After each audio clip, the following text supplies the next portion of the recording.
It started on a Monday morning when Ethan Miller, a structural engineer who'd lived in his quiet suburban neighborhood for 6 years, noticed two contractors measuring inside his backyard. When he confronted them, they casually said the HOA had approved using a strip of his land as an access path for new homes being developed behind the community. Hours later, the email arrived. A sharply worded notice from the board. Its president known for her condescending tone and obsession with control claiming. Ethan was obstructing community progress and threatening fines if he didn't cooperate. But Ethan wasn't the kind of man who reacted without facts. He pulled out his property plat, old survey records, and every HOA bylaw he'd archived over the years. What he found was crystal clear. The land was 100% his, and the board had zero authority to repurpose it. Over the next 2 weeks, the pressure escalated. Violation notices appeared on his door. Emails doubled in hostility. A board member even suggested they could override him if he remained difficult. So Ethan stayed calm, prepared.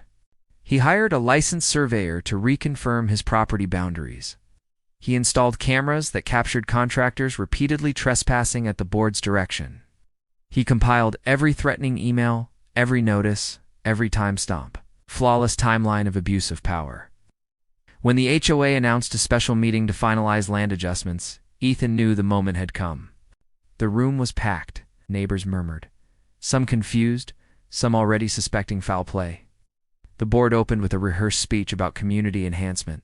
That's when Ethan stood up, plugged in a drive, and began his presentation. The plat maps, the updated survey, the footage of trespassing, emails cold, hostile, blatantly wrong. Silence fell. Even the board members stopped trying to interrupt when Ethan displayed the statute proving their actions violated state property law. By the end, the room erupted not in chaos, but in outrage at the board. The vote was swift. The project was halted. The board was ordered to restore his property, and the president was removed, pending an investigation. Ethan walked out calmly, the weight finally off his shoulders.